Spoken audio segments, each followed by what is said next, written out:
think there's a number of key risks that our Māori trusts and entities need to consider. Having a clear understanding of their risk appetite, any preferential areas of investment. They need to be assured of what's their financial capability, what they can and what they can't afford to invest into. They need to ensure that they've got the appropriate expertise and understanding of investment ventures before they go into it.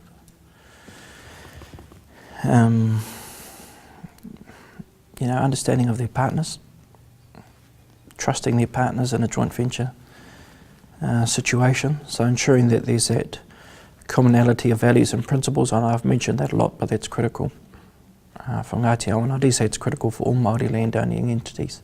But often the biggest risk is not taking action.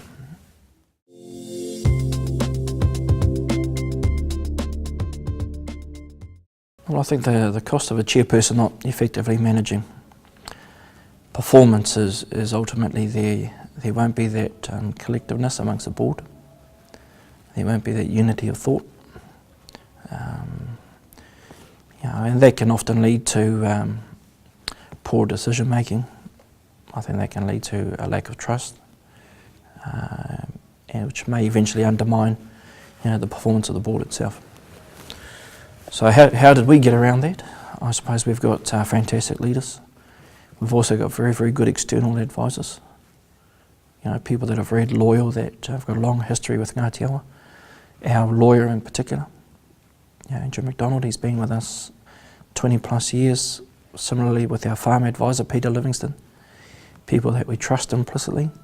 They understand our situation and our principles.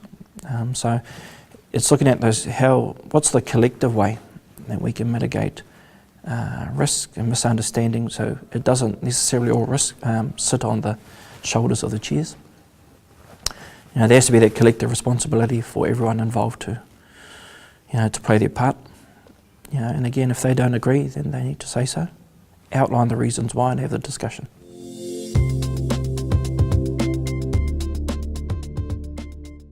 As a chair, how did I create a high-performing team? Look, I was very lucky. I inherited a high-performing team.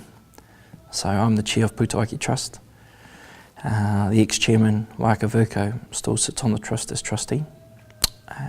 And I look to Waka as a mentor, as a leader, as a kaumātua. And we've got a very nice split and diversified skills around our board table. So we've got that strong cultural support, which keeps us grounded in terms of our values and principles. We've got environmental skills. We've got legal skills around the table. We've got strong financial skills in our executive management. So as a collective group, we've got a fantastic skill base. And what have I done as an individual? I haven't done much, to be honest. I just run the meetings and make sure we stick to time and stick to the agenda and don't get distracted. So.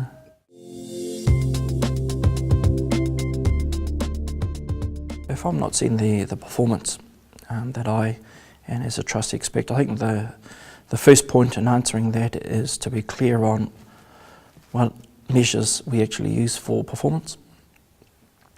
And that's quite a subjective process, but it needs to be that way, because we've all got different priorities, we've all got different backgrounds, we've all got different situations. So we need to ensure that what's Tiaki Trust's measure for success may be different to, say, another one of the joint venture partners. If there were concerns about performance, how would I address that? We'd address that as a collective board. We'd address that in the context of understanding why there may be that performance issue, and ensuring that we get a fuller picture of the background before we rush into any decisions. Looking forward, we've started to make provision around bringing on new associate trustees. So succession planning is critical in the context of this discussion, but it's always about taking it back to the owners, being clear in our communication, understanding the reasons why, and then coming up with solutions. Because at the end of the day, if there's a problem, well, what's the solution? What's the pathway forward? And how can we achieve that?